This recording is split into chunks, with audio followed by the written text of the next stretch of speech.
I apologize humbly. I'll be with everyone in a moment. I'm going to go do a dab before we get into this, so smoke them if you got them.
All right, Gromies, Gromies, Gromies.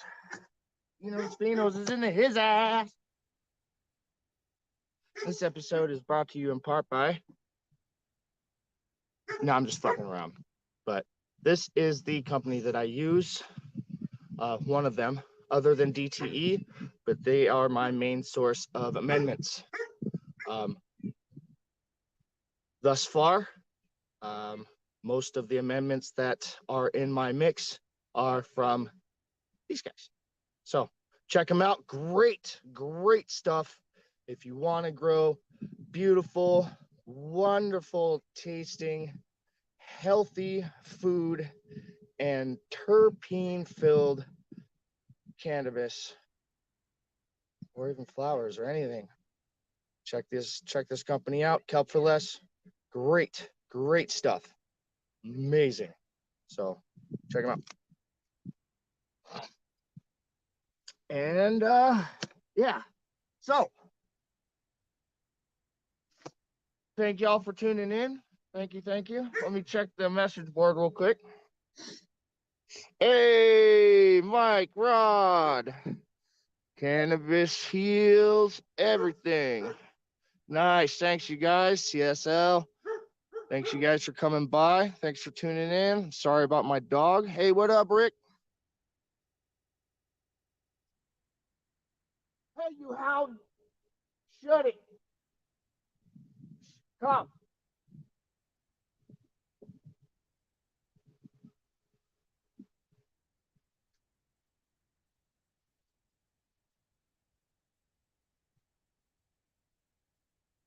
Like a bad citizen, I had to lock him up because he couldn't behave himself. He was out running around playing with the other dogs and pissed one of them off. So now he's in jail, doggy jail. But yeah, let's get into this, guys. So, thanks for tuning in, everybody. Couple things I want to kind of just smash everything together, smash a few things together into one episode. I know it's not the most wonderful day out here, but to me, it is a wonderful day out here. It's always a wonderful day in Southern California, and especially up here on the mountain. I love being up here. It's just fucking beautiful. Check this shit out.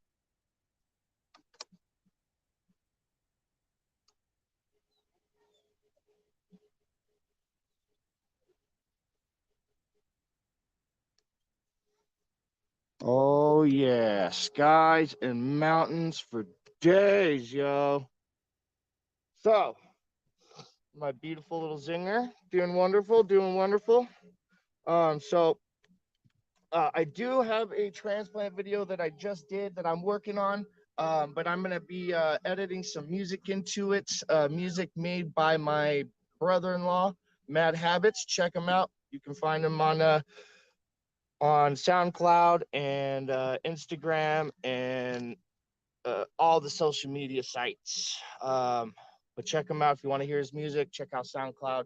A lot of great music. Yeah, makes it all himself, produces everything. So check him out. But back to what we're here for. I'm gonna cram a few things into this large episode. That is going to be based around my soil preparation. And plus, we're going to get all super max plus in this bitch. And I'm going to cram a bunch of shit together, stuff that I was going to separate into separate episodes, but since I'm behind on schedule because of seeds,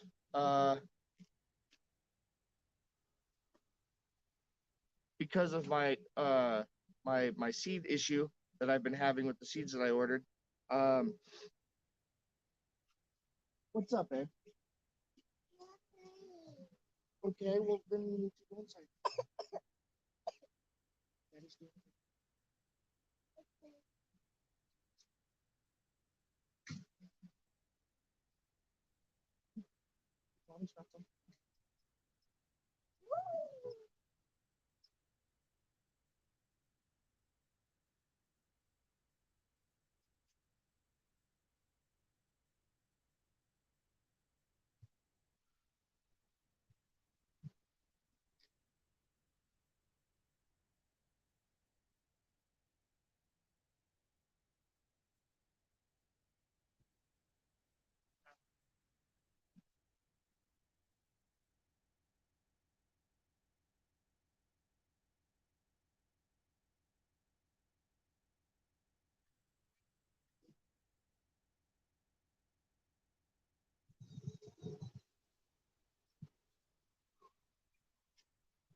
All right, I apologize. Not for my kids, for the interruption. So like I was saying, I want to cram a few things into this large episode. Instead of breaking it up and editing and doing all that stuff, I figure we can get a live one done and get some other stuff added into it. So this one is going to be about my soil preparation, what I have planted as far as flowers and beneficial attractors, and a second, make sure I'm not tying my hair up in this. As far as my flower mix,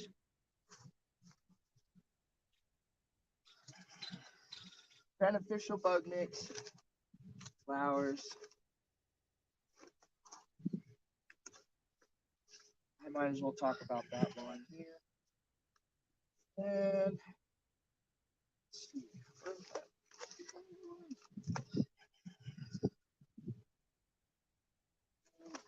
Radish. Oh, no. Radish.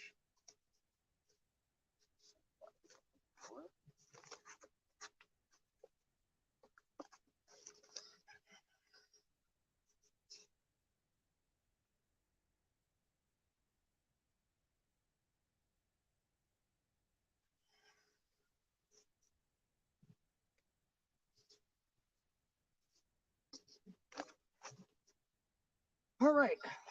So we are going to do a live cover crop shop, and I'm going to talk about my cover crop because I have been asked a few times recently about my cover crop mix and what is in it. So I want to give y'all a breakdown on that, and give you guys a breakdown on the flowers and everything that I've planted, and everything's germinating and coming up. So give you guys an idea of what to look forward to this year in the garden, and show you guys how I do everything step by step. So without any editing or anything like that. So yeah, without further ado, let's get into it. Smoke them if you got them. I rolled a couple before I came out here and got this started. So yeah, let's sit down and smoke this before I got to get to work. And yeah, let's talk about the flowers. Let's talk about the flowers first, the pretty flowers. All right, y'all, let's talk about these. So this is a company I go through, True Leaf Market.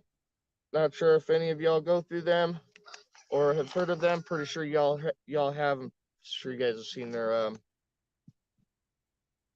their commercials. But True Leaf Market is where I get my seeds from, as far as like vegetable seeds, unless it's my own that I'm planting. And so what we got here is we have the wildflower seed collection.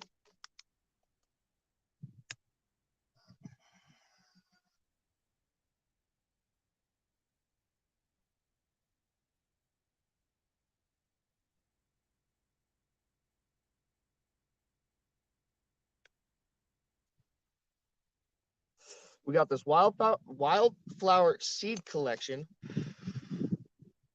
and varieties include sweet alyssum, plain coreopsis, Siberian wildflower, blanket flowers, sweet William, California poppy, garland daisy. There's a ton of stuff in here.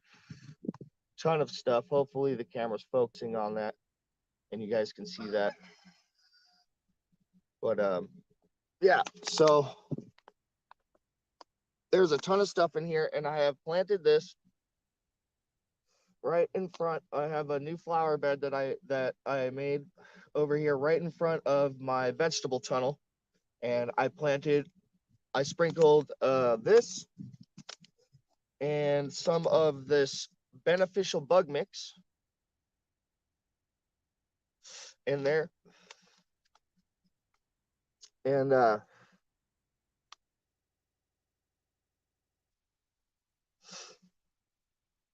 that's going to be growing right there in front of my vegetable tunnel. I also sprinkled both of them um, a little bit inside and on the outside perimeter, and then I'm going to actually sprinkle some inside of my mounds um, to attract the beneficials um, to my spots and keep them attracted to the homes to keep my plants protected. And let's see. So, and I've also planted it in all the corners in some pots.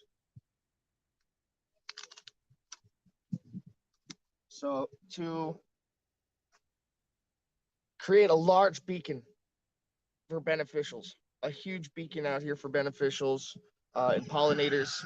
Pollinators are a huge plus if you're growing veggies because without them, you kind of have to hope on air pollination and open air pollination and or pollinating yourself, which I don't know who's got the time to be fucking walking around impregnating their plants all day because there's no fucking bees. But I guess thinking about it in an indoor setting, if you don't have pollinators on an indoor setting like a greenhouse, you would have to rely on wind and self pollination uh, or hand pollination, I suppose. But right here, I have planted some mammoth gray stripe sunflowers. So big fucking tall, the big tall sunflowers to act as beacons. They are. They really are. If you think about them, they are huge. They're just huge beacons, just attracting, just like hello. So, got a bunch of those planted in areas where I feel it would be more beneficial. Like I've got some over here because I can tie them up to the poles when they get tall. So I've planted them in corners and in places where I'm able to tie them up safely and they're not just going to fall over. So going to be growing those. I got some California poppy.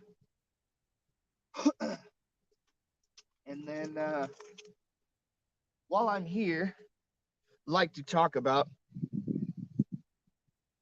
some tobacco a little bit. And health general warning, using tobacco, smoking tobacco is not good for your health. And nicotine is very, very, very addictive. More addictive than some really bad drugs out there. So, with that said, I am growing my first round of tobacco ever in my life this season to use for ceremonial purposes and to roll my own homegrown cannabis with. Um, and as opposed to buying it from the stores, I can't stress it anymore. The best things to consume are things that you grow yourself or have had some part in growing yourself, like your chickens or something. Like I know where that meat came from. I know it's not pumped full of antibiotics and a bunch of bullshit. They're free range chickens. My eggs are awesome, dude. They're like 4-inch round eggs. They're huge, huge eggs. And like I said, can't stress it enough. Best stuff to consume is stuff that you grow yourself, because you know where it's coming from. That goes for your cannabis, your food, your livestock. Uh, you know what it's been fed, where that material is coming from, and what they are consuming and how they are raised. So, with that said, I'm growing my first round of tobacco, you guys, and I am growing some Aztec Rupa Nui Noi, or Aztec tobacco, as commonly known, or what is it, rustica, rustica, or something like that. I'm not a professional whatsoever on tobacco. I actually didn't know shit about tobacco until I just recently did some research. I did not know that tobacco cigarettes are mixed. So for those of you who are smoking cigarettes, them filtered cigarettes, that stuff is a mix of tobacco. Actually, most tobacco that's already been pre-rolled is a mix of tobacco. Cigars, and they do it away like cigars. There's 3 steps to it. They've got the filler, they've got the binder, and then they've got the wrap. And each one of those, the filler is a mix of different tobaccos, and then the binder is a certain type of tobacco that is used specifically for binding. And then you got your wrap, and that's a specific type of tobacco that's used for wrapping. And it's got better qualities for wrapping. You know, there's it's like cannabis, man. There's endless amounts of different types of tobacco from all over the world. You know, and it's actually kind of cool. You know, when you break down the science of it and the history of tobacco and all of that, it's kind of cool. But with that said, smoking anything, any type of smoke inhalation is bad for your lungs. Is not good for your lungs at all. And nicotine is a poison, and it's a very, very addictive. Is a very addictive poison that naturally resides in tobacco that we, consume. But there's a random onion over here, just noticed. But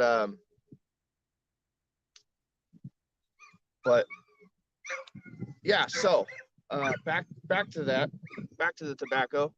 I'm growing some kesu, and some small stock black mammoth. Actually, hopefully I'll be able to grow some of that. The stuff that I planted did not germinate, but the sacred Wyandotte tobacco did. And the Aztec, a lot of the Aztec, the one that I thought the one that's the most potent, that's used for ceremonial purposes, which I'm going to be using it to mix my hash with. So that's what they do over there across the world. So, I'm gonna do it. Why not? And so that's my ceremonial tobacco. And there's another one in here that I believe is a sacred Wyandotte. It's used for ceremonial. Yeah, it's like the Aztec, very potent, high in nicotine. And yeah, but smoking inhalation is bad for you, very bad for you. With that said, the air, the water, and the food we all consume, breathe, is poison. So pick your poison. Yeah, we'll see how that goes. We'll see how the tobacco goes. So far, so good. I'm gonna try and plant the rest of these black mammoths because they are the wrapping tobacco, and they are the ones that I picked out of all like the 150 different types of tobacco seeds that they have on True Leaf Market. So yeah, check them out. True Leaf Market. Get all kinds of stuff from them. They have all different types of stuffs. You want radishes? What kind of radishes? If you want broccoli, what kind of broccoli? You want lettuce? What kind of lettuce? You know, what kind of leafy greens? What kind of vegetables do you want? They got, 15 different types of broccoli. 20 different types of onions. It's crazy. Check them out. True Leaf Market. I've been using them for like 3 years. 3 years now? 3 years now? Yeah. So, all right. So yeah, that's it for that. For new stuff that's going to be planted, and I'm going to let seed back to help continue creating my own little Eden out here, my own little Garden of Eden. out here in my own little oasis. Uh, and yeah, so let's get into my cover crop mix, and then we'll get to chopping it, dropping it, and mulching it. So next we have cover crop mix 2022 cover crop mix. Now, my general base for my cover crop, I have a general base, and that is alfalfa, barley, Dutch clover, crimson clover, and hairy fetch. That is my base, and some stinging nettle. I've carried around stinging nettle with my soil for the past 3 years that I've been using the same soil. So, um, and then what I've had what I've had luckily added to my cover crop mix naturally out here is well, the stinging nettle was naturally added too, but but there's the fiddleneck, which is the yellow flowers you see back here.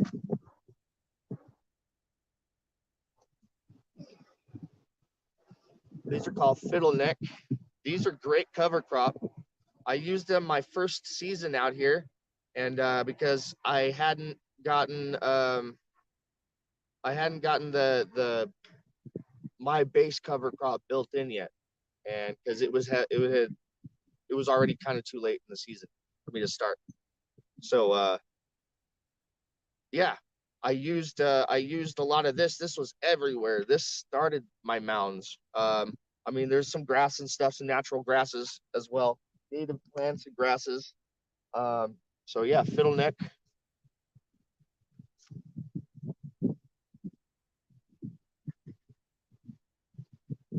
That's part of my cover crop.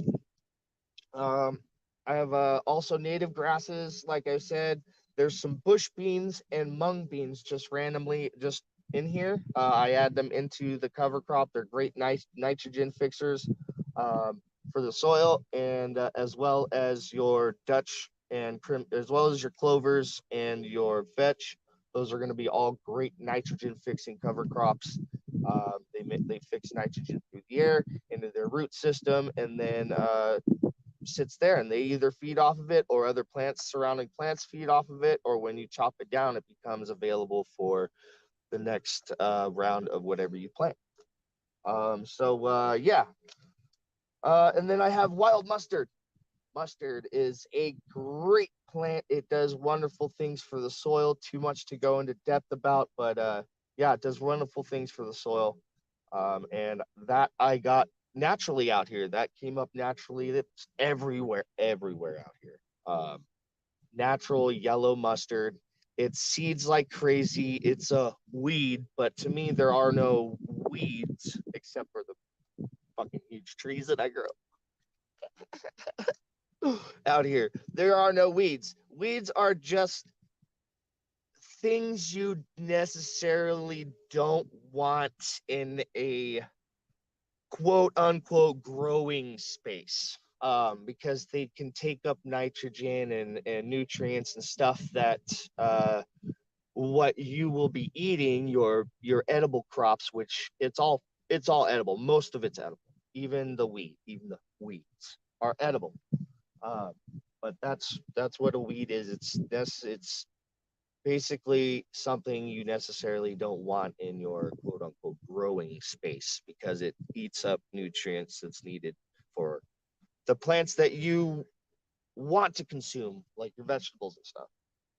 But with that said, if you got like wild lettuce and mustard, even wild mustard's great to eat. You can put it in your salads. The seeds, they're like I said, it does great things for the soil. Do lots of things with mustard, and it's free and it's abundant and it grows crazy like a weed.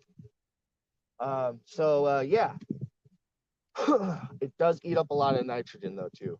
Um, yeah, so that is basically the cover crop, my cover crop mix. There's a couple of other things in there. Um, oh, There's I have some milk thistle, which I have in there because it is high in phosphorus. Um, and I yeah, it eats up other things, but I replace that back in the soil with my amendments. So whatever I feel might be lacking in the soil due to something like something from a cover crop mix sucking it up out of the soil, which I haven't had any issues yet.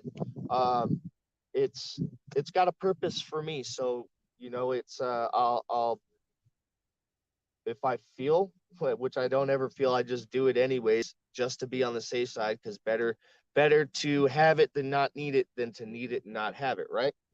Um, Especially for your soil and your plants, dude. You don't want them to need anything. You want to be able to focus as much time as you can on your plants, whatever it is you're growing. You want to be able to put as much time and focus into them. That way, at the end, with whatever you're growing at harvest time, you have a good harvest, a healthy harvest, an abundant harvest. So, with that said, quit rambling on. That is my cover crop mix, the base of it. But like I said, yeah, I've got some milk thistle in there, so that would be 12, um, 13, maybe 14. There's like I was saying, there's a couple other things in there, maybe two or three other plants in there that I can't think of, but that is basically my whole cover crop mix. So once again, we got the alfalfa, barley, which are the grasses, the Dutch clover, the crimson clover, hairy vetch, all nitrogen fixers, stinging nettle. Oh, another thing about stinging nettle, look into stinging nettle. If y'all don't know about stinging nettle, wonderful, wonderful plant, probably one of the best, healthiest plants you could ever consume from this planet. It is an absolute magical plant like cannabis. So look into it. It's not just a great cover crop, it is a great edible plant. It needs to be boiled or steamed before you eat it, because they call it stinging nettle for a reason. Um, and I don't think anybody wants that in their throat. It would not be pleasant at all. Um, so stinging nettle, fiddleneck, and then some native grasses or whatever. That could be the two or three that I'm missing. Um, and then I've got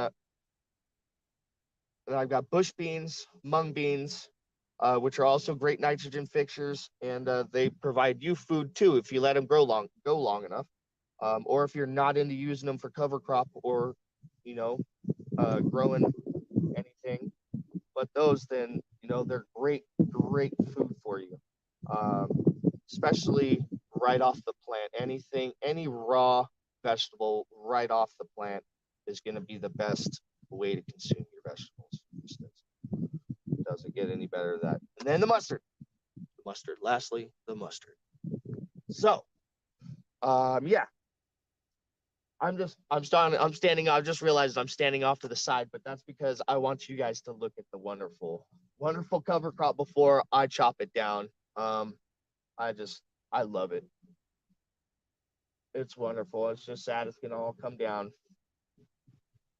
So, yeah, but that's how it is. That's the life of growing. Everything grows and it dies anyways. That's life, you know. And yeah. So let's get into it. Um, next. That was my cover crop mix. All right.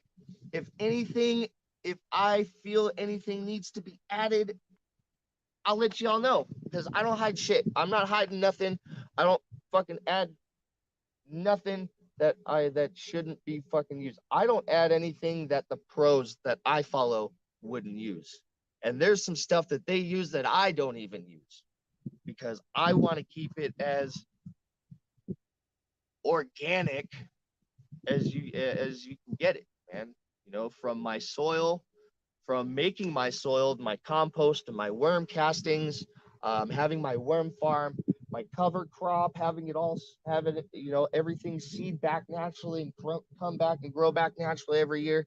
I want to be able to get it to a closed loop system to where everything is self-sustaining and feeding itself, and it's just permaculture the shit out here. So and that's another reason why I'm just gonna let my vegetable seeds just spread out here. I'm not even gonna collect them for a while. I'm just gonna let them spread and permaculture the shit out of my garden, and just so I have food whenever, wherever I feel like picking it. You know what I mean?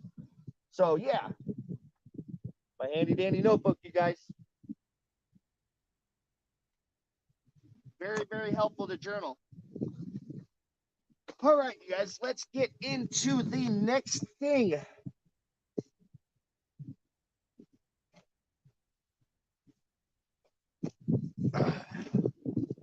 Chopping this cover crop.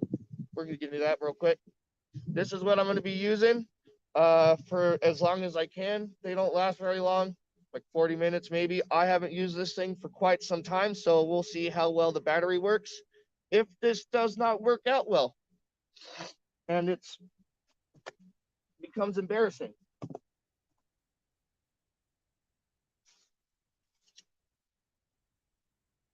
I have the handy dandy good old machete. And this one, me and this blade right here, we got some history together. We got some history together. Yeah, so we'll bring it back if we have to. And if that gets too dangerous, we can always just use the crimping method, because that works too. It just takes forever for shit to break down in the soil.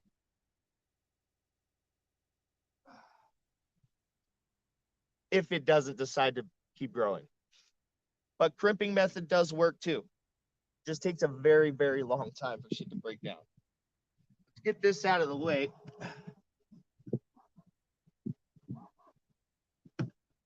All right. Now, one thing I love to stress about, I love to just stress on people about, is this fancy little listing right here. Ugh, I'm not gonna... Here, I'll use this little box right here. This nice little stamp right here. Where is it? Right there. Is that focused for you guys? That nice, you see it? Oh, what does that say? Omri? Omri, no, OMRI listed. I can't stress that shit enough. Everything I use is OMRI listed. Even the one thing that I use from a bottle, and that's the fish fertilizer, the Alaskan fish fertilizer. That stuff works great. I've used it since the day I started growing. I've used it since the day I started growing, and it works wonders. I think it's a wonderful emulsion to use, and I only use it in my teas. So that's 4 or 5 times a year for compost teas. And then in flour, I don't use it. So yeah, I only use it in veg in compost teas. Let's keep it at that. The Alaskan fish fertilizer only gets used in compost teas during veg, unless it's for like my vegetables or something. But if it does not have this stamp on it, I'm not fucking touching it. You heard? I will not touch it. One more time. OMRI listed. If it ain't got that fucking stamp, I ain't touching it.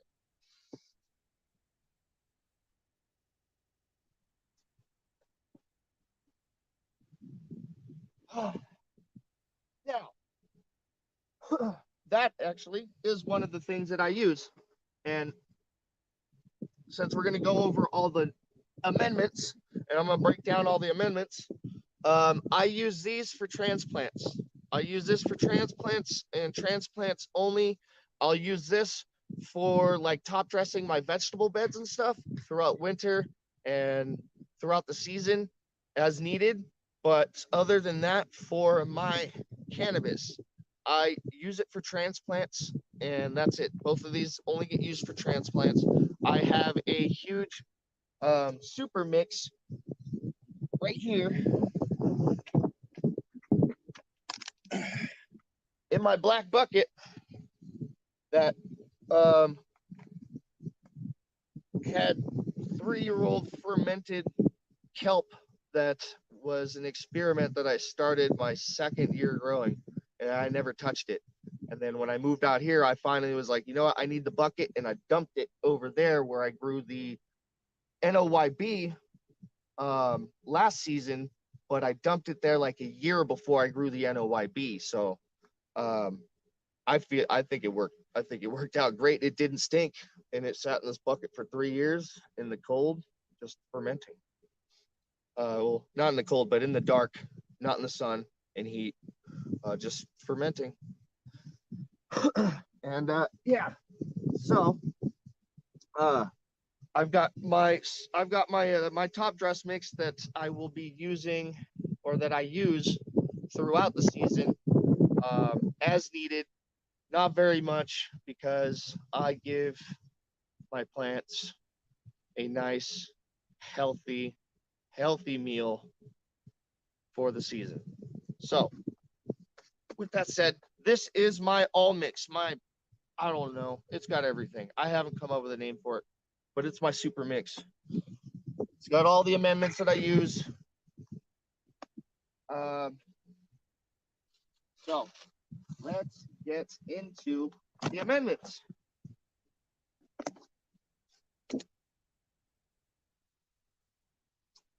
And like I had mentioned before, everything I use is by Kelp for Less and DTE as far as my dry amendments.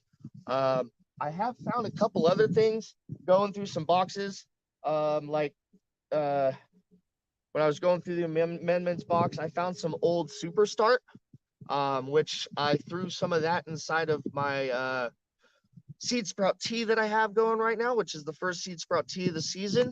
Um, and yeah, I got a video on that, so look for that. So it's going to be a short, it's a little recipe that I did and that I have brewing right now, and it's on a. I'm going to be doing a 6 to 8 hour brew on that. Doesn't need to brew a whole for a long time.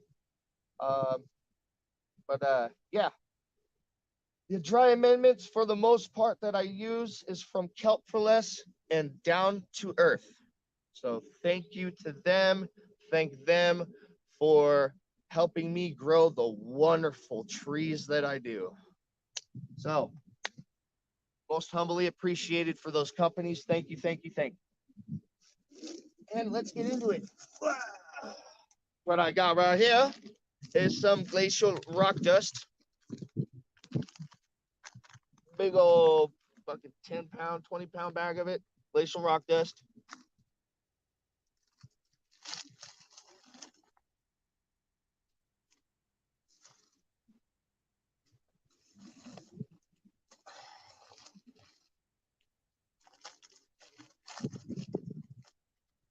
Big old bag of high nitrogen back guano.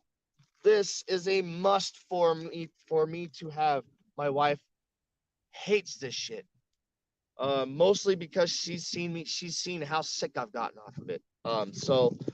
Yeah, make sure whenever you are using your amendments, spreading any type of amendments, doesn't matter what it is, whether it's shit or it's a plant. Make sure you don't breathe that stuff in, especially if it's shit. Because this stuff is dangerous. Actually, it can kill you. I had no joke. This stuff can fucking kill you. Excuse my French, but this is also an adult program. So, kids, if you're not watching this, shame on your fucking parents. Or if you are watching this, shame on your parents. But yeah, high nitrogen back guano. This is a must for me to have. I just gotta have it, man. I feel it really helps with terpenes and the growth of the plant and the life um, and the immune system and everything. Um, but it is a must have for me in my amendment mix. So high nitrogen back guano, glacial rock dust. We got soluble kelp. This is only used in my compost teas, and I only use it as directed, maybe a little bit more, because I do big 50-gallon drum teas for this whole garden, and which is probably not even enough. I could probably be giving them a lot more, but I got to space it out. You know, I'm not out here doing this for corporations or the industry or any of this. Is for me. So, and I got to make this stuff last. This all comes out of my pocket. Not sponsored, no sponsors, nothing. This is all out of my pocket. Yeah, soluble kelp only goes in compost teas. Great for all all stages of plant life.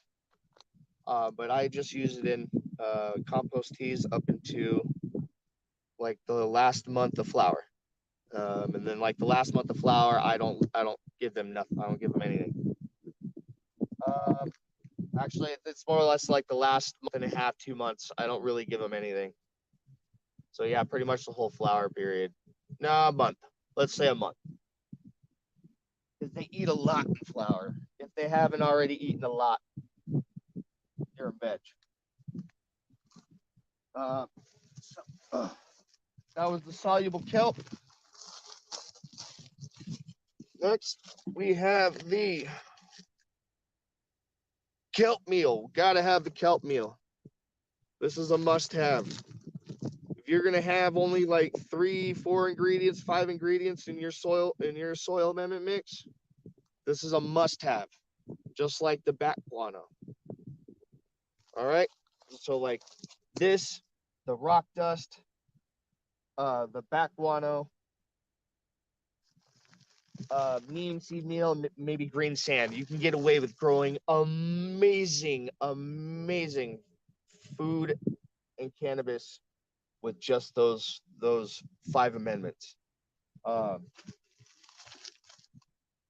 yeah, we got the kelp meal right there. Right there. What is this? Oh.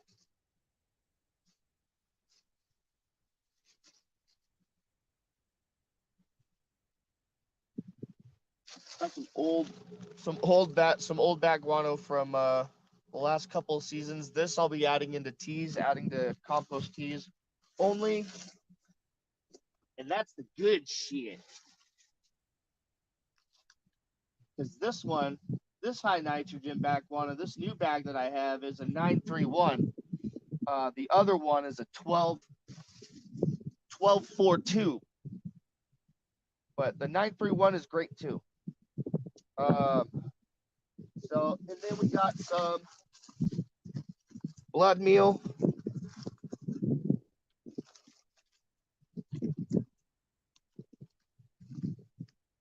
Got some blood meal. Can't see it anymore, but got some blood meal. Use this sparingly.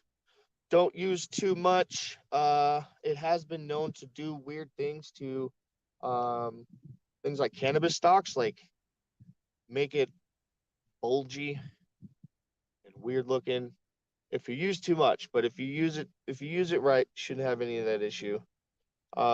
So I only use it a little bit, like in my mix bucket. There's half of what I would use, or maybe less of what I would use for all the other amendments of the blood meal. Because a little bit of this stuff goes a long way. and it's hot. That and this and the back guano can get pretty hot in the soil.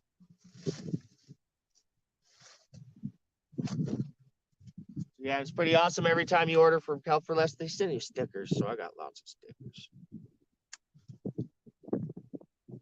Sticker slap. All right. Back here, tell they need to be used, and that'll be momentarily. Let's get this out of the way. That's like 90 pounds of amendments right there.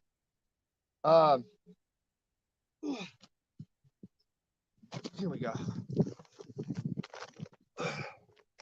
Now I ran out of my down to earth green sand, and I didn't want to end up spending a fortune on down to earth green sand. So I got this company this season, and I'm gonna try them out. Looks good, and it's nice and powdery too. It's nice and powdery, so it'll break down real easy. It'll mix real easy with my seed sprout teas when I use it. That's also want to mention too is that using your amendments in teas or mixing them in water and stuff is also really good way to save on your amendments because it goes a long way. It really does. So a lot of that stuff is soluble and it spreads. So keep that in mind. You don't always have to throw the amendments in dry. You can brew them up in a tea, mix it up in some water real well, and then water it in. It spreads pretty well. I mean, there's directions. You know, you can go on the internet, look up directions, find what people feel is the best. But I always go with a little more because you never know what the plant's going to really need, and better to have it and not need it than to need it and not have it. So I'm trying this company this season, and as you guys can see, if it didn't have that stamp on it, I wouldn't touch it. And I did go to the OMRI website, and I did look up the company, and they are listed on their website. And that's what I do with everything, because nowadays sometimes you just can't trust. You just can't trust anybody. So, and that's not a good thing, but it keeps me on my toes and doing due diligence and research and making sure that I am using product that is legit. So, as y'all can see, that OMRI listed stamp. And this bag is heavy, so sorry if I sound like a fat guy talking. Or somebody who's super out of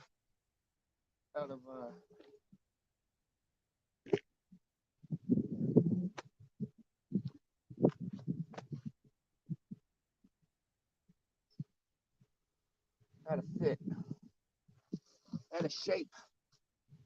So, continuing on with some nitrogen amendments, we've got the neem seed meal, or what's left of this bag.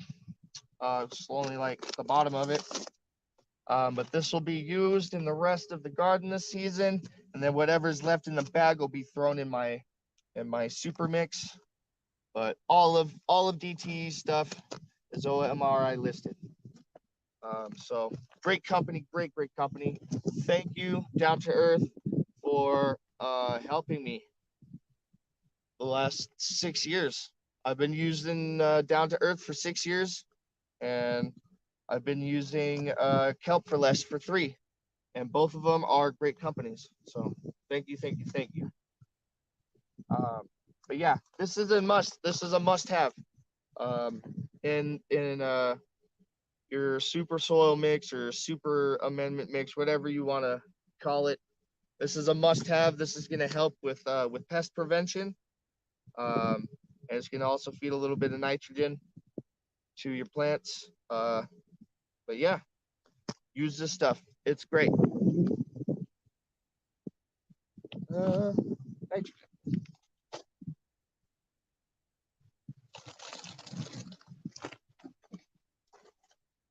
Oh, the green sand. Green sand, for those of you guys that don't know, it's not like a nutrient amendment per se.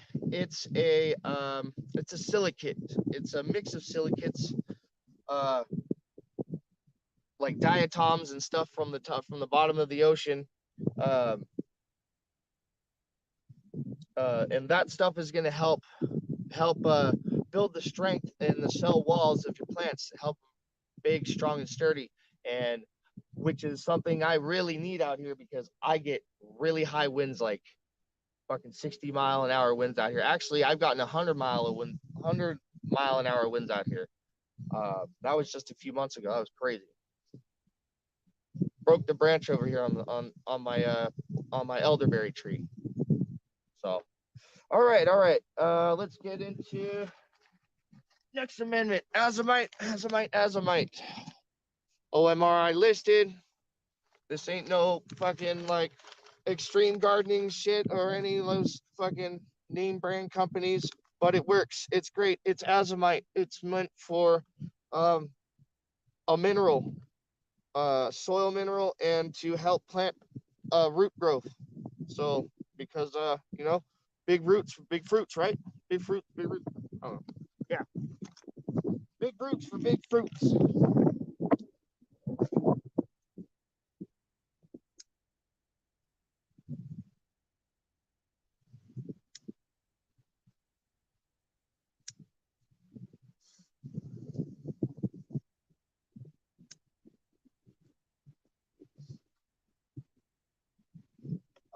All right. Now, let me make sure this is this. I found, like I said, I was going through some stuff and I found some stuff. Yep, sure is. So, along with the super start that I found, um, by Bounty. By the way, keep in mind is by Bounty, and this is a company that Mendo Dope and some other people swear by, but it's I found some of this, and I'm gonna use up the rest of this, and it promotes flowers, but I'm gonna be using the rest of this in flower this season, just so I can get rid of the thing and empty out the tote that's in the barn. It's got a bunch of old shit in it, but this stuff is great. It's all organic, and I know it don't. I know it doesn't have that OMRI listed stamp on it, but I've used it before, and no need to let it go to waste, right? And it's not poison. It's all natural. All right, we're getting into flower. So right here we got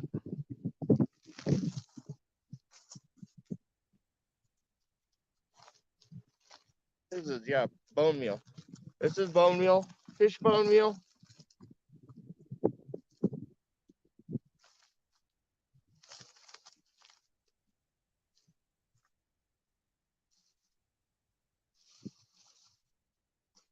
High phosphorus back guano. Kelp for less. This is all by Kelp for less.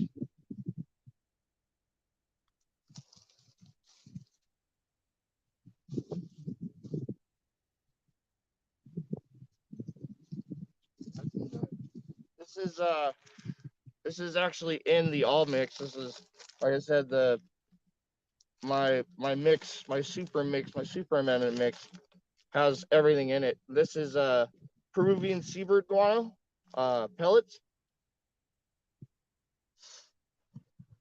mixed with I believe um, uh, it's buried treasure. There's some buried treasure Peruvian seabird guano in here, and then there's that I dumped in here and mixed in with the kelp for less seabird guano pellets.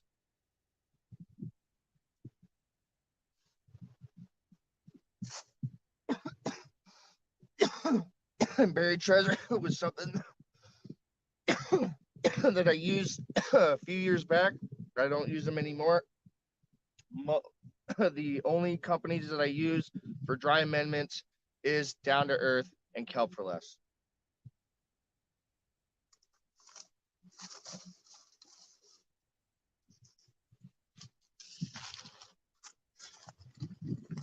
And then we got the crab meal.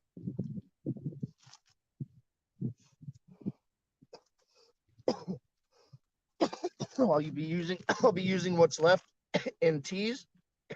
There's already some in the super mix, but I'll be using the rest of this in teas.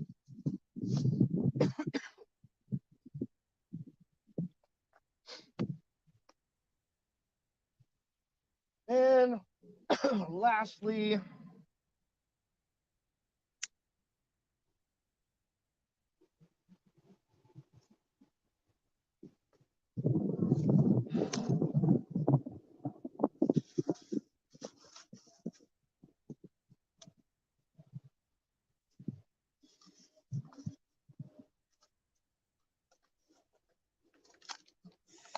some stuff I'm going to be using up the rest of. I only use this in flour and I use it as directed.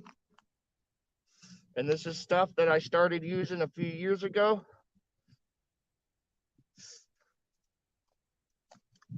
And it's Earth Juice, Sea Blast, Transition, Bloom, and Bloom Master. And these only get used in flour, and they are used as directed. They are not fucking butt hardeners. They're not PGRs. They're not none of that shit. They don't have any of that stuff in this. So look into it. Great stuff. I've been using it, and I'm going to use it until it's gone. After it's gone, I will not be using this anymore because there's really no need for it. But I'm not going to let it go to waste. I know that it works, and it works great. So with that said, it is only used in flour, in teas, and used as directed. And it's literally only a couple tablespoons of each. And it's fed twice. So actually, no, it's fed once each. So they get one dose of Transition, one dose of Bloom, one dose of Bloom Master, and then along with the other stuff that is mixed in with the tea, like the high phosphorus back guano, the fishbone meal, the crab meal, and some other stuff that I may throw in there just for health benefits, like aloe and stuff like that. But it's not really needed. So that's it. That's what I use. That's all the ingredients that I use in my soil. This is what I feed my soil. Like I just said, some of this stuff is going to be used up till it's gone. And then once it's gone, I am not using it anymore.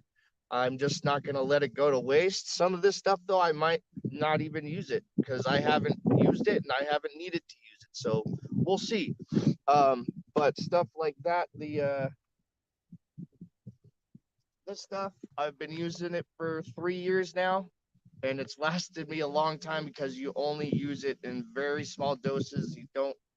It doesn't need to be used in huge doses. It actually says that it's not beneficial for anything. It's not going to help anything if you overdo it. So,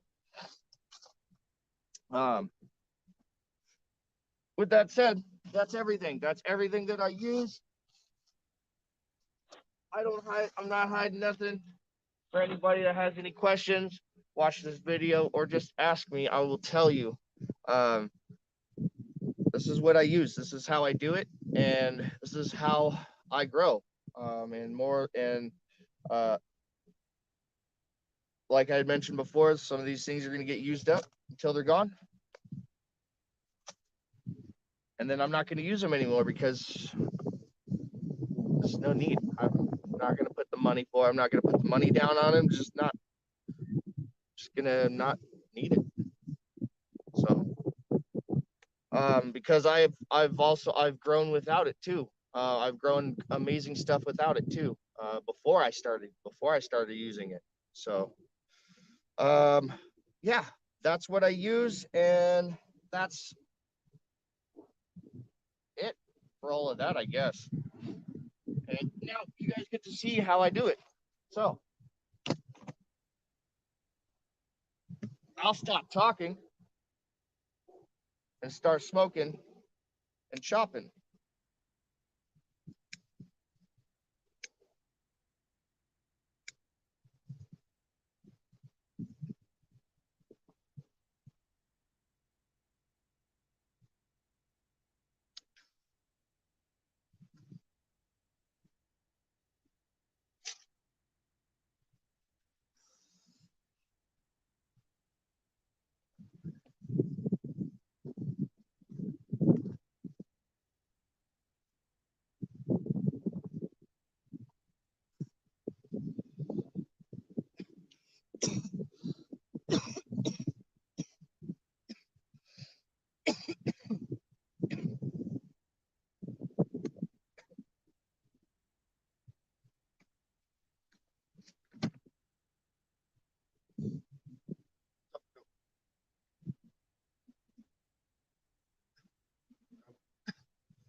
Inside my lunch bag.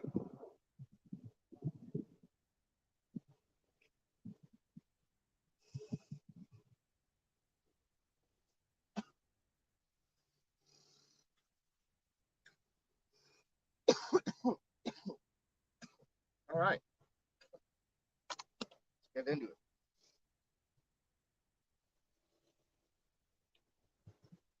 These things are great. These things right here, these little Ego electric weed whackers, they're pretty awesome. They work great for what I need them for, and then some. I mean, I can do 100 feet around. I can do 100 feet around my property, around the property in a day, off of just two charges, maybe three, uh, on one battery. So, with that said, multiple batteries is going to help you a lot more. Or if you want to lug around their 4 battery pack, unless they've upgraded and found a bigger way, have a better battery now, which I haven't looked into. Uh, but there's a backpack that you can get that you can plug 4 batteries on, and this thing will run forever, supposedly. Um, and I can get a lot of work. I can get a lot of work done with this little thing. So, and for me, it keeps it more organic. I'm not using gas out here. I don't have any. I don't have to worry about spilling any gas or fucking machine malfunctioning and then spilling gas and bringing chemicals into my grow site. I don't have to do none of that. It's all electronic. Only thing I got to worry about is paying the electric company to charge the battery, or if it breaks, got to buy a new one. But that's the thing. These main pieces are really durable. The main thing is really durable. The batteries that are shit. So it works. Let's mask up, guys, and get to work.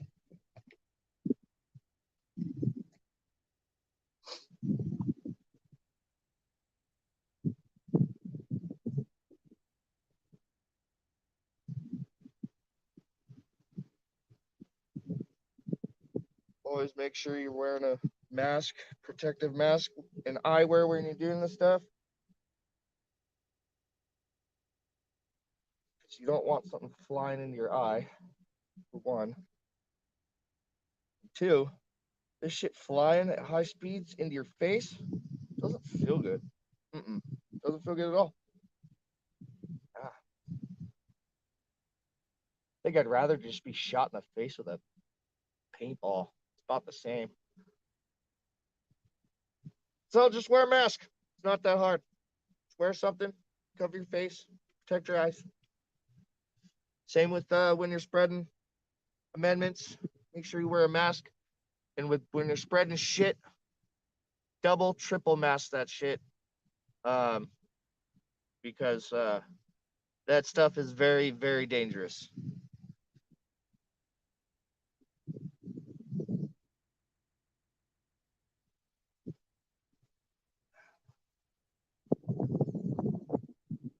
All right, let's get to work.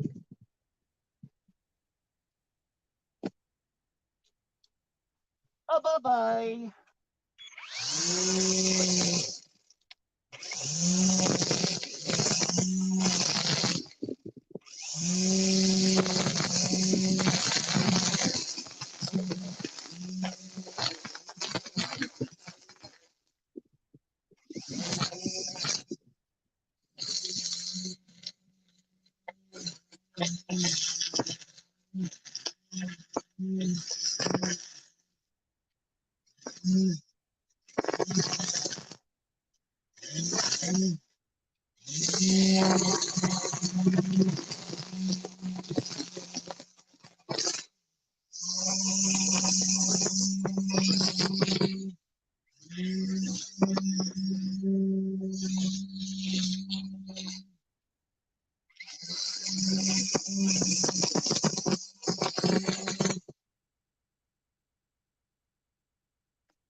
Forgot to move the irrigation.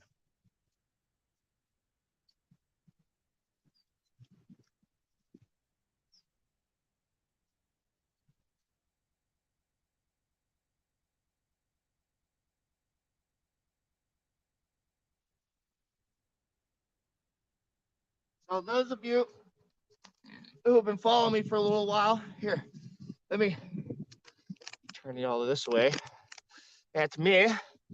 For those of you who've been following me for a little while, for those of you who haven't, what I like to do is I just like to give it a haircut.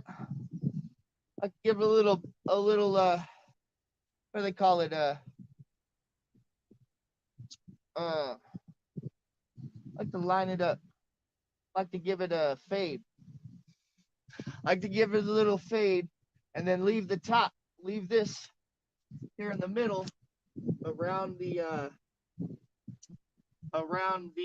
chicken wire where the plant gets planted into, and I like to plant the plant into that, and then let everything seed back naturally and die back, and then leave some of this clover and vetch to flower back and be an attractant for beneficials and pollinators. So, yeah.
Trim it back a little more.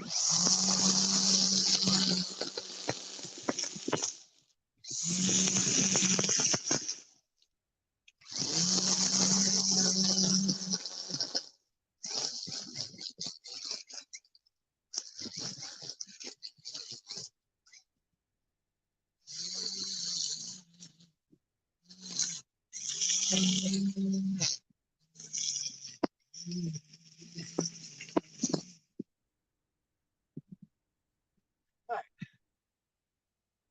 on over here.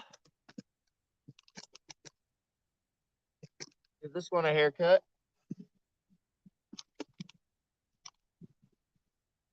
Y'all see me good? Everybody. Let's get everybody over here. Let's move everybody over here to this corner.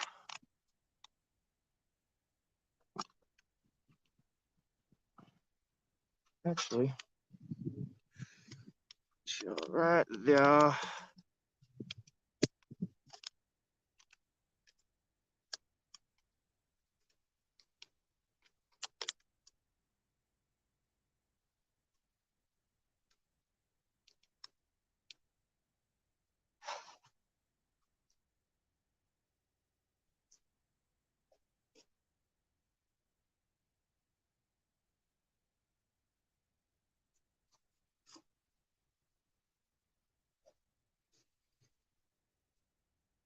All right, y'all.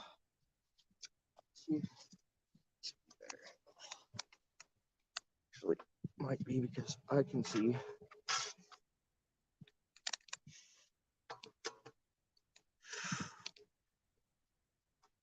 Hey, Triple B, what up?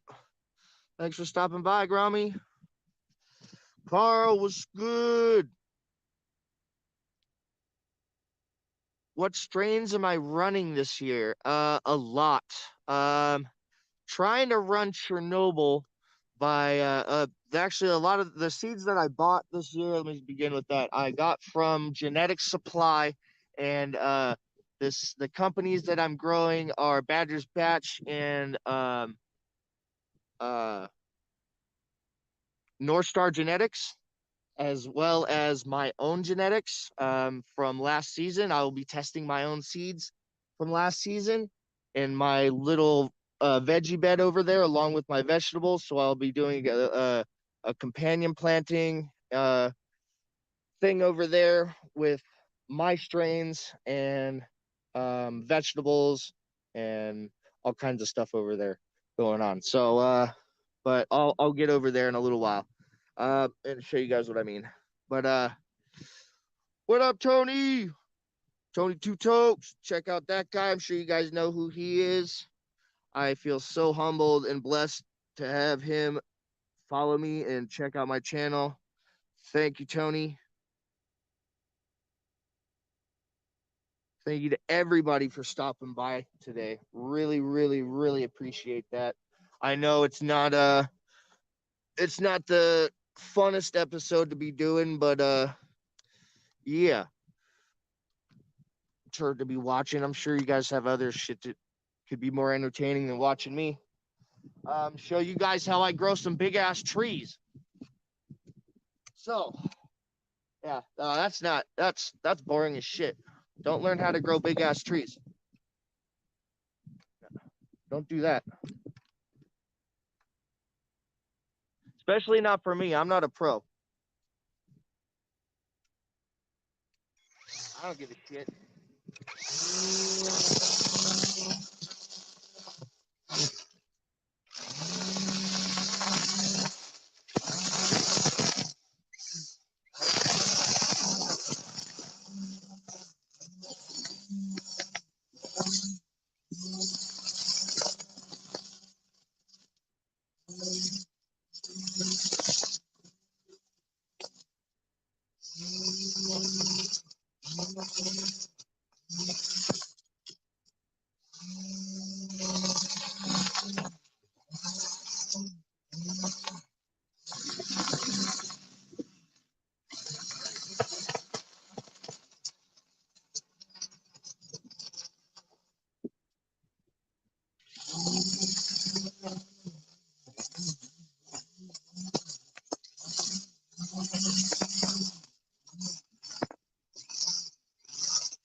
All right.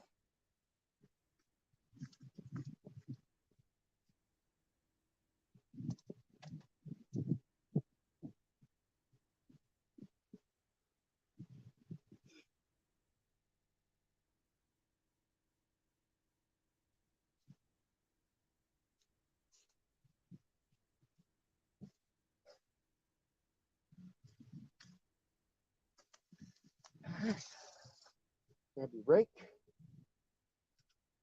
Rake that shit up.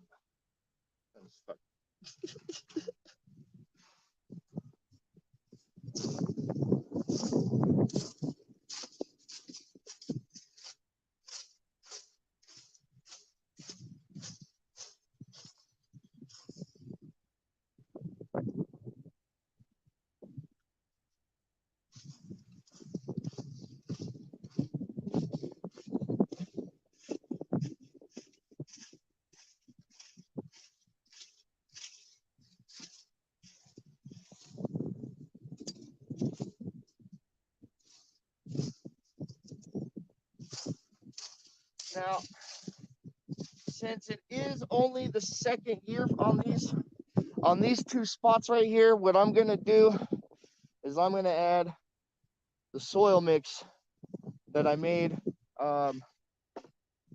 for mulching the beds on over there, along with the compost, along with my own compost mix, because there's perlite in there.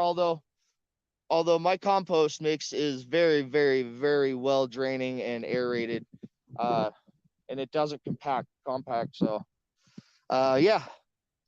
Um,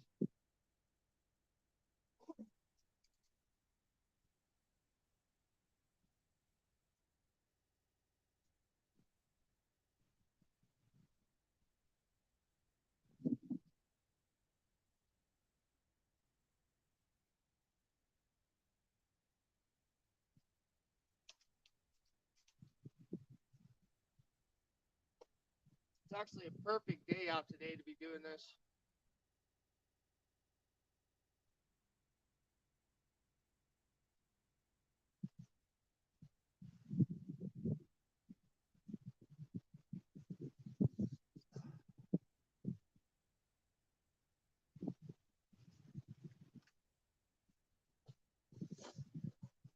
My wife was like, "Can it wait?" And I was like, "No, woman.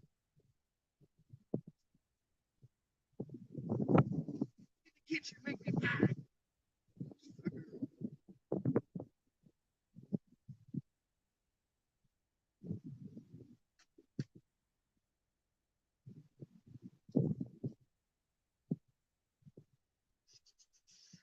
All right.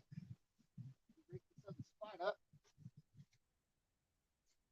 and then we'll amend everything.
in last season's video, I'm like, I use this amount of cups and blah blah blah.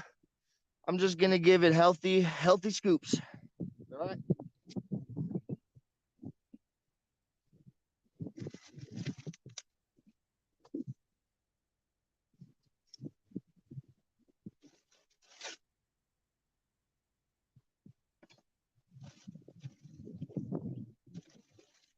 Starting with the green sand. Do the green sand.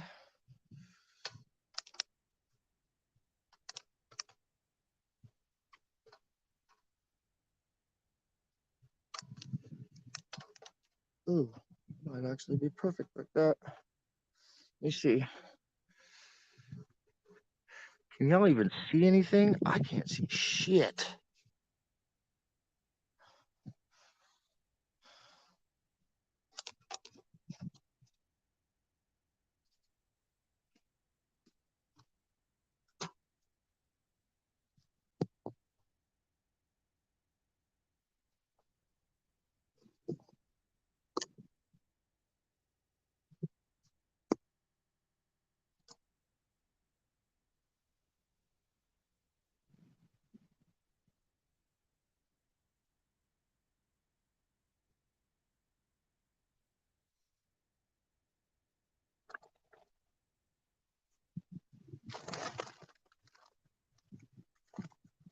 Ooh, stuff is so good.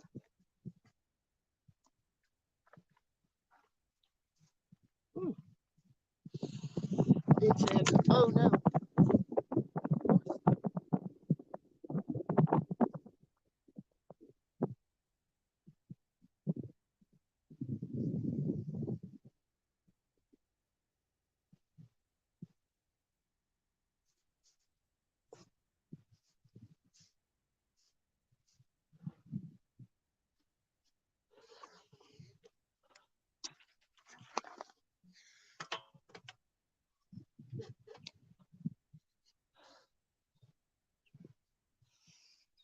What if I move y'all? Seems like maybe I need to turn my screen up.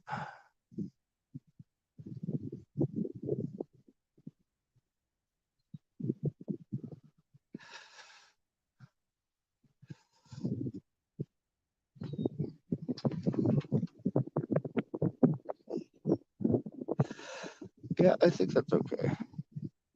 All right.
How's the mic?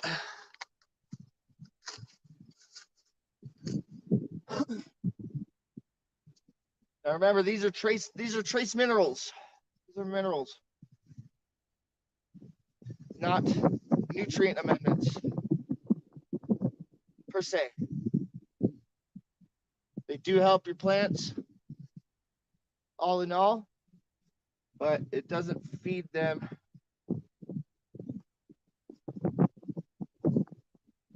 like food would feed us.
Oh, say hey. Say hello to say hello, everybody.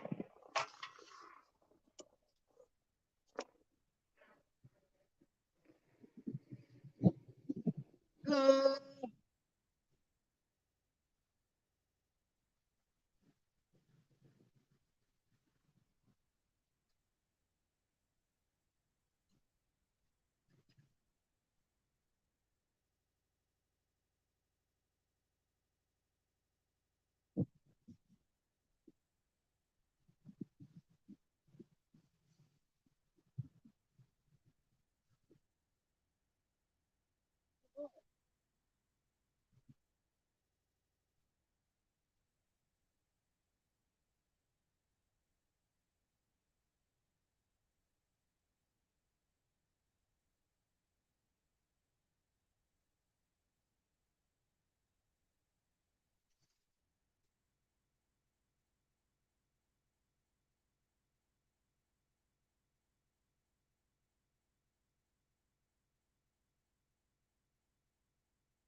That was the neem seed meal. Now we're doing the kelp meal.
overdo it with the kelp meal.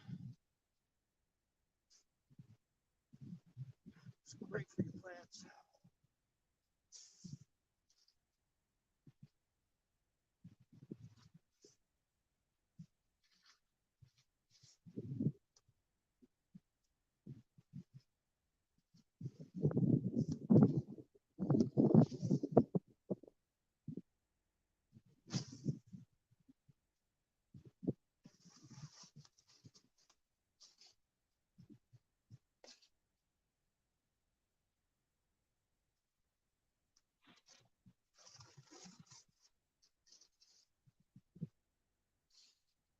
A little wolf spider.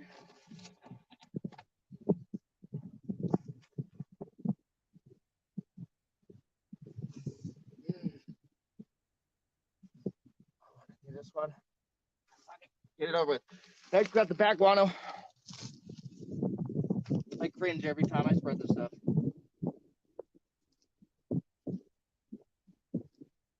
But I know it's going to work wonders. It's magical.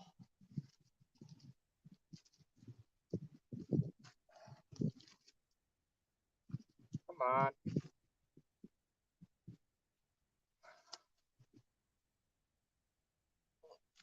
Tight, a little tight. Little tight.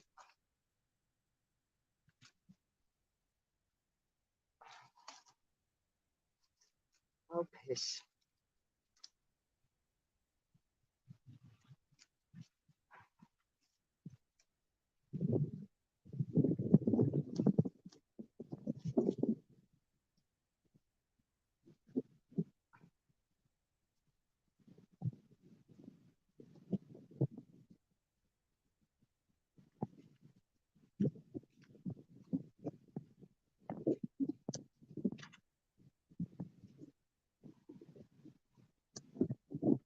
There we go.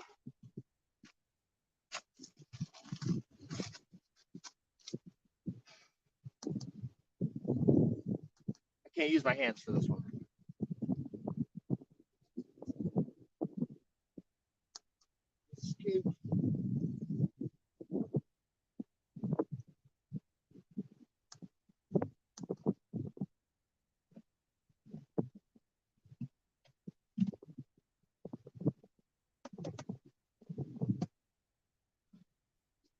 This stuff, very dangerous.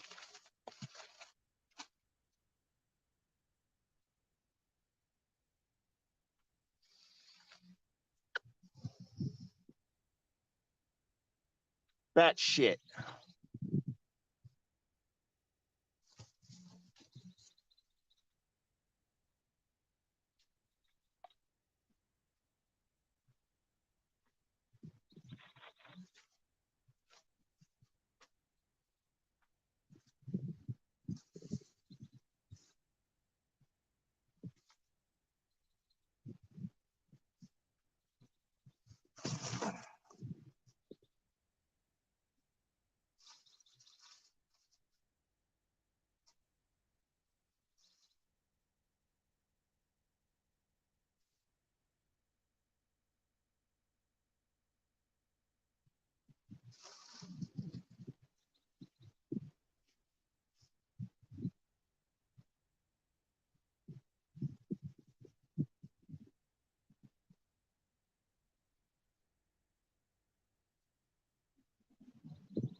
Fresh bag of glacial rock dust.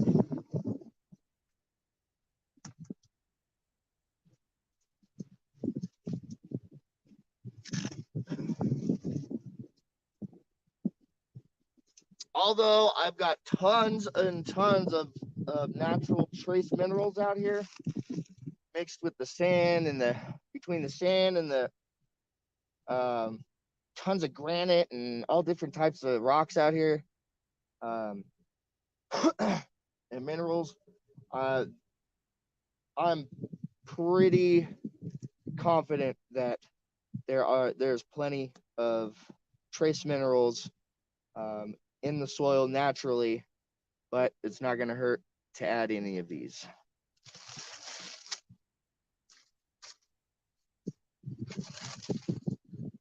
Ooh, stuff is so fluffy.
Little bit of blood meal.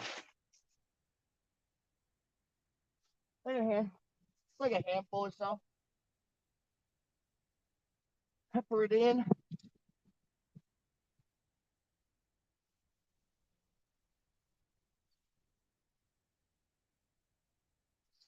A little bit of the stuff goes a long way.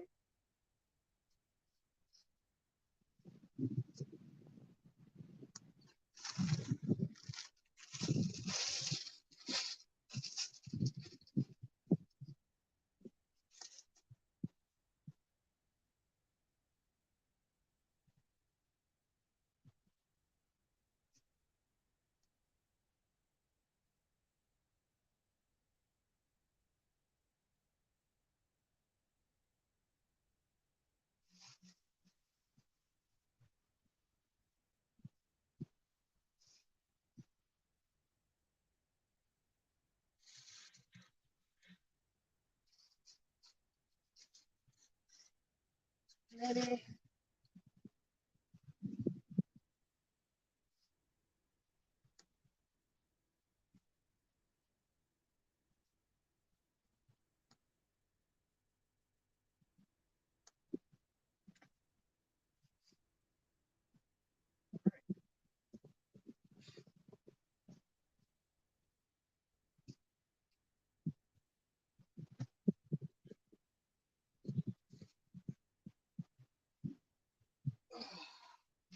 Flower stuff.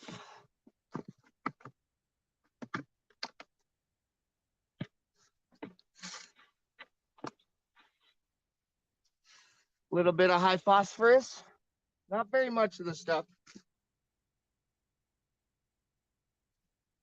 Just to give the soil a nice, healthy dose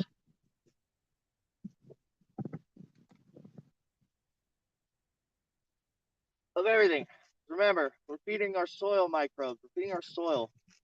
Doing all this for the soil, not our plants. Feed our soil, the microbes, the bacteria, the fungi.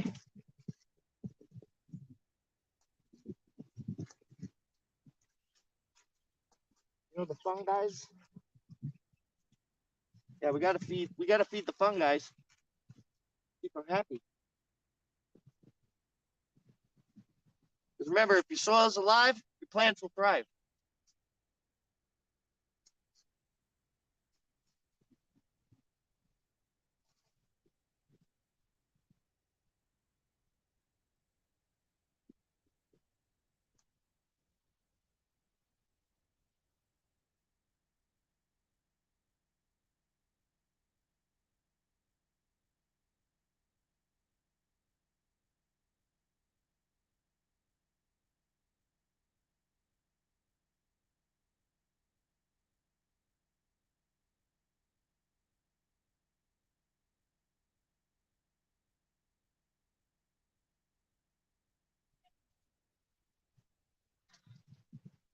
All right.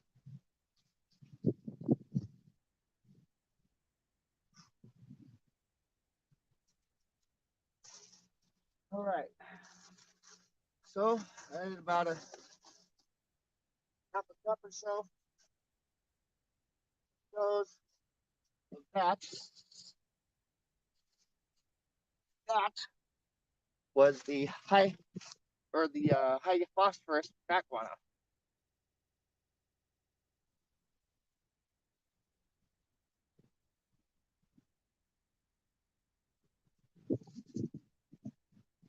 Now plants will take up all this stuff, but they will only use what they need, and they only use what they need when they need it. So a little bit of this fishbone meal.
Dash of the scrap meal.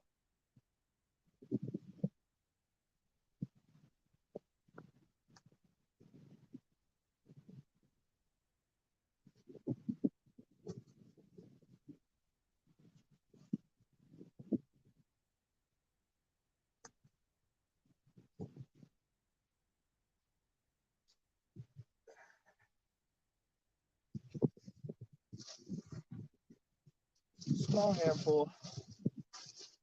So this flour stuff doesn't really need anything right now. As far as for the plants, this is for the worms, the microbes, the fungi, and the bacteria. It's for the soil. So that's why we do this every year. We feed our soil once, twice a year, or as needed, um, depending on plants and what you have in the growing space that you are amending. So that's why you have a super mix on hand that you can just mix in as needed. So that is all the amendments mixed in. Now we're gonna mulch this in. This is for those of you who don't know, this technique is called green mulching, and this is what we do each year. We green mulch our cover crop in to help build the soil. We're building our soil here. All right. Very, very simple. Can't grasp this concept. Think of the forest floor, like the Amazon or any forest really that is undisturbed by us stupid humans. And everything dies, falls down. The bugs, the worms, the bacteria, the fungi, everything eats that stuff up, breaks it down, and it becomes readily available nutrients for the plants, surrounding plants, and it also helps build life into the soil and tilth and keeps everything alive because we're trying to keep this ecosystem. It's an ecosystem, trying to keep it alive, man. Okay. So, yeah, I'm gonna go grab the compost.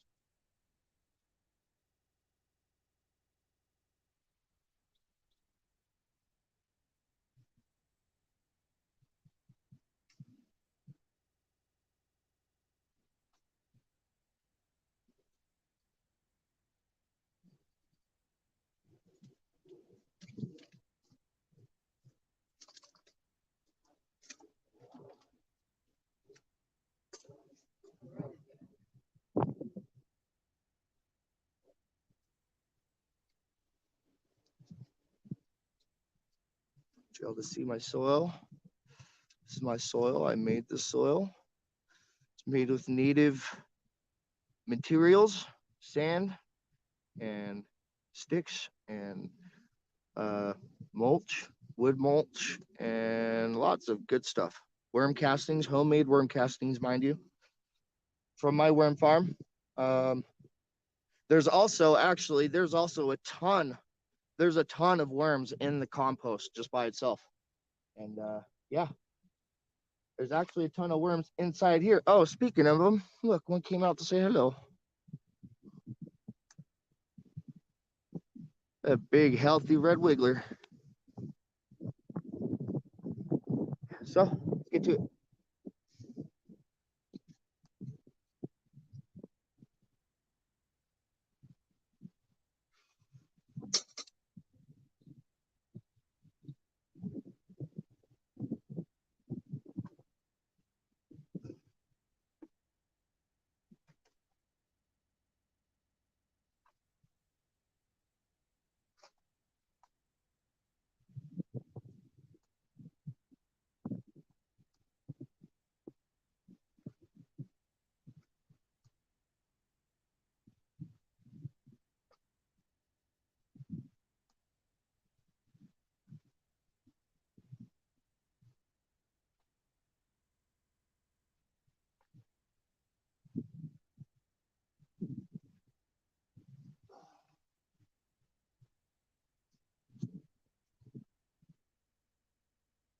Big, healthy worm.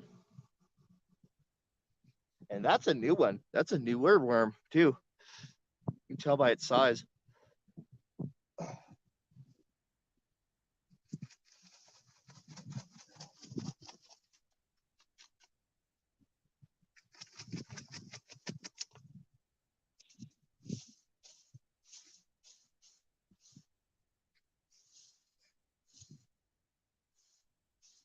Now, remember, I'm keeping the middle in here because I want all that, because I'm going to actually flop it over, crimp it over really, and let it die back naturally, and add another layer, and then whatever remaining vetch and clover is left in the middle, growing in the middle, is going to proceed to grow up the grass or wherever it grows out of, and produce flowers. And I love clover flowers and vetch flowers. They're so beautiful.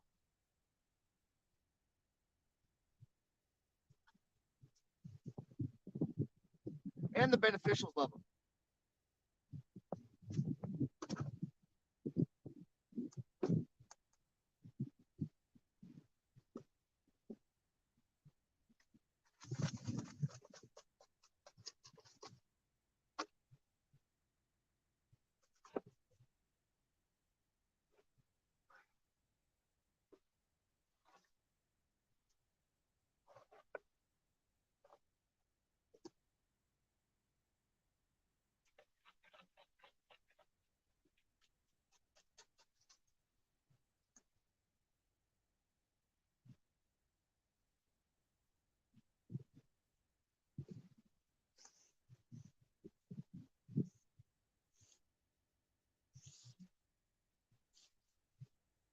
realize how far back this was. It's all right. No biggie.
What all this cover crop does, is doesn't only help build tilth and aerate your soil, and all that stuff, and then you got your nitrogen fixers. But even that grass, even your grasses are gonna fix nitrogen, or it's not fix nitrogen, but are gonna feed nitrogen to the soil. Well, eventually your plants. So even though it's taking from the soil, it's feeding back into the soil, and then you add with amendments as needed what you think you're going to need, which you're going to have to, which if you don't understand cover crops, you gotta, not all cover crops are equal, and they don't all serve the same purpose. They all have a different purpose, but there are general breakdowns for it, but you'll have to do all your research on that. So all your own research on that. I'm just here to show you how I'm doing it.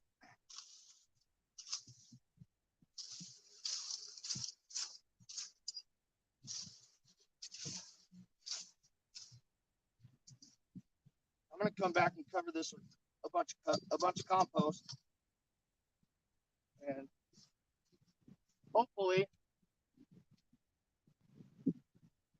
hopefully I've got enough compost for 8 major spots and some vegetable beds. Otherwise, I'm gonna have to wait till this second pile gets done, and that's for like not another couple of weeks.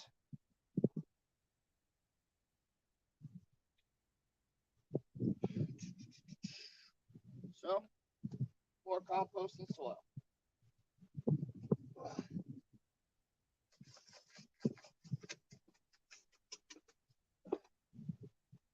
Now we're just gonna come. You don't have to spread it out, make it look all pretty. You can if you want, but remember, it's all just gonna eventually build and just go into the ground and become the soil. Kind of like your food goes into your stomach. It all just goes into one spot, right?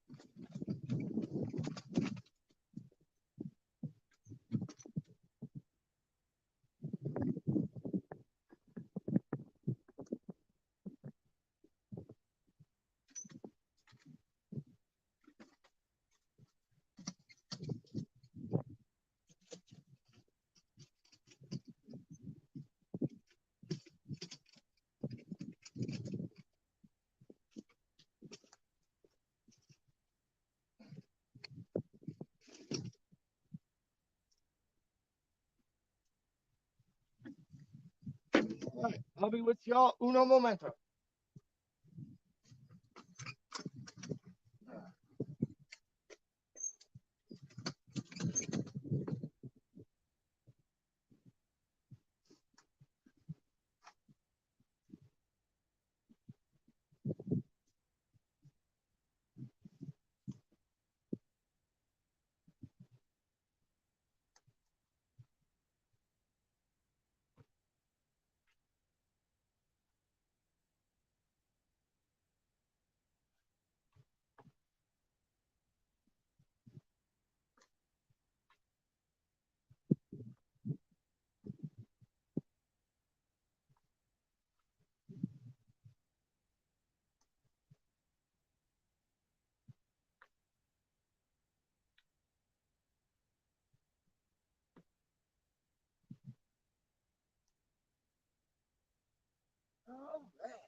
One thing I'd like to note, everybody, is I do also use natural inputs.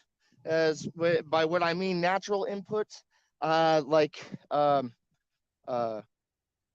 wood ash. That adds potash to your soil. So I collect all the wood ash that I burn over winter, and I add that to my soil in flour, um, mostly in flour, and I'm gonna add some to my super mix, and then I'm gonna use the rest when flower time comes, and I'm just gonna dust that in uh, uh, or top dress it. So yeah, let's get back to work.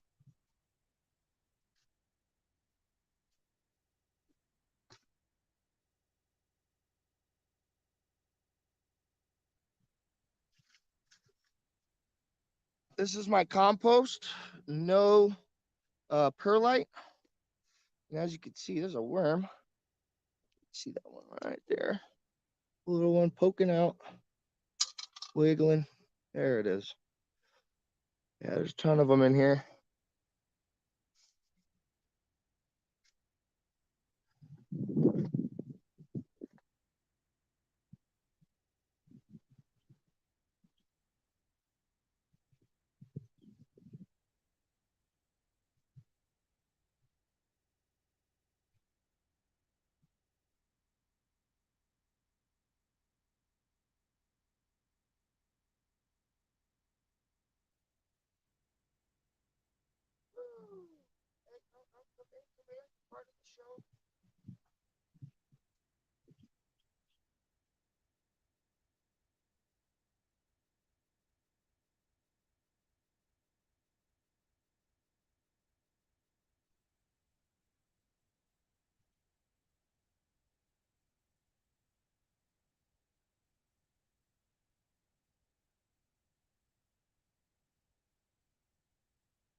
Anyways, y'all. So this is what living soil is all about, man. Look at that. Look at that. Life. And all these worms are bred from my farm. But these all migrated naturally to my compost pile or hatched from eggs that was in leftover worm castings. So, or from eggs that naturally hatched from these fuckers fucking. And that's pretty much what they're doing now because they're all in a giant jumble and having a giant worm orgy. So, yeah, living soil.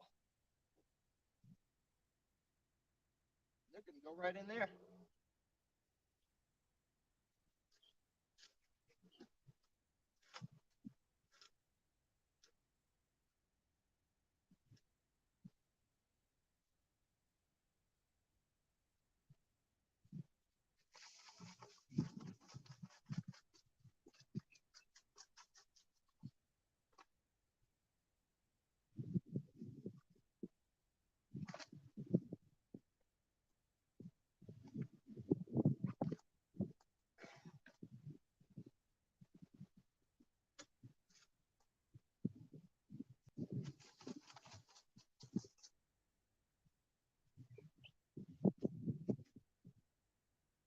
we just want to cover the majority of the green mulch.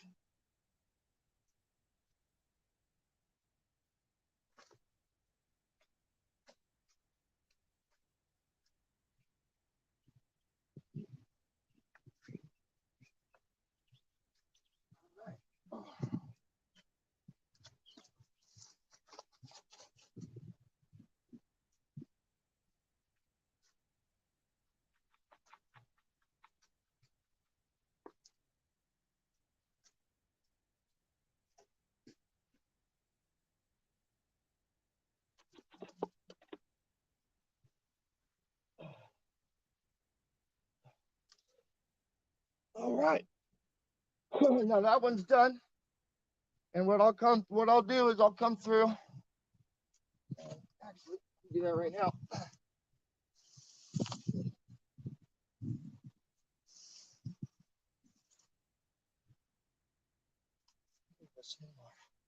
There we go.